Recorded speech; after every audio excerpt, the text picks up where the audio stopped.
Bismillahirrahmanirrahim. Assalamualaikum warahmatullahi wabarakatuh. Baik, alhamdulillah, bagus balasan salamnya ya. Alhamdulillah, apa kabarnya anak soleh dan soleha hari ini? Alhamdulillah, luar biasa, tetap semangat, Allahu Akbar. Yes. Alhamdulillah, semoga kalian menjadi anak yang soleh dan soleha, selalu jaga kesehatannya.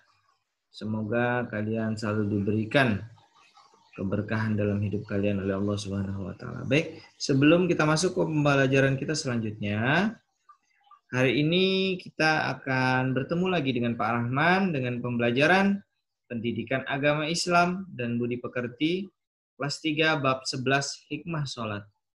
Apa sih hikmah sholat? Sebelum kita bahas, mari sama-sama kita mengucapkan basmalah terlebih dahulu untuk supaya pembelajaran kita mendapatkan kemudahan, kelancaran, dan keberkahan dari Allah Subhanahu wa taala. Bismillahirrahmanirrahim. Baik, masuk ke tujuan pembelajaran kita. Pembelajaran kita hari ini yang pertama adalah menjalankan ibadah sholat dengan tertib. Yang kedua, memahami hikmah ibadah sholat. Ya, kita akan mulai. Hikmah sholat. Apa sih hikmah sholat itu? Hikmah sholat adalah kebaikan atau manfaat yang timbul sebagai akibat kita mengerjakan sholat. Jadi, hikmah itu adalah kebaikan atau manfaat yang timbul sebagai akibat kita mengerjakan sholat.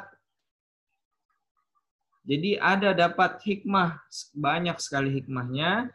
Namun yang akan Bapak bahas di sini ada 6.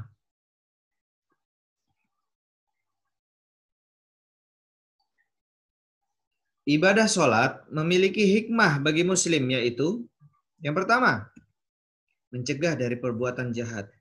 Dalam ayat Al-Quran dijelaskan, Inna sholata tanha anil fahsya iwal munkar. Sesungguhnya sholat itu mencegah dari perbuatan keji dan munkar. Maka sholat itu adalah cara bagaimana kita selalu mendekatkan diri kepada Allah. Siapa yang dekat dengan Allah, pasti akan mendapatkan perlindungan dari semua kejahatan dan dosa. Semakin rajin kita sholat, semakin jauh kita dari perbuatan tercela. Yang kedua, membersihkan diri dari dosa. Dosa itu diibaratkan kotoran di badan. Dan sholat diumpamakan seperti mandi. Ketika kalian mandi, maka bersih diri kalian dan itu membuatnya terhapus dosa-dosa kalian, anak soleh dan soleha. Selanjutnya, menolong saat mendapat musibah. Kamu pernah nggak kehilangan barang yang kamu suka? Pernah, Pak. Nah, seperti kehilangan mainan, uang, atau alat tulis, itu salah satunya adalah disebut dengan musibah. Namun kamu jangan sedih, kata Allah, la tahzan. Janganlah kamu bersedih. Kenapa? Karena akan ada pertolongan Allah. Dalam ayat Al-Quran dijelaskan, wasta'inu bis-sabri was-shalah wa innaha lakabirah illa 'alal khashi'in. Dan mohonlah pertolongan kepada Allah dengan sabar dan sholat. Jadi, ketika kalian mendapatkan musibah, kalian meminta kepada Allah, memohon pertolongan kepada Allah, maka Allah akan memudahkan dan menolong dan menyelamatkan kalian semua dari musibah.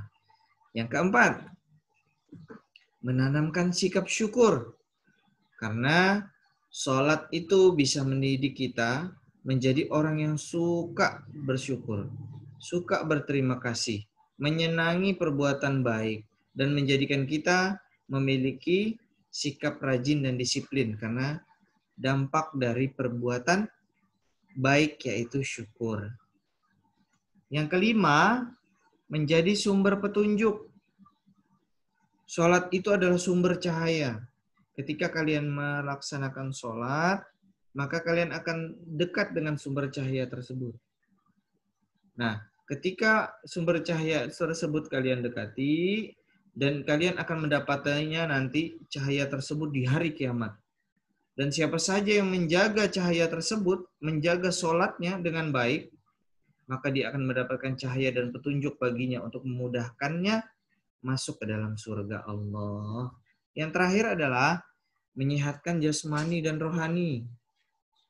Nah, jadi sholat itu juga semua kegiatannya mulai dari niat, takbiratul ihram, sampai dengan salam, itu adalah sebuah gerakan yang bisa menyehatkan jasmani diri kita, luar tubuh kita, dan juga di dalam tubuh kita.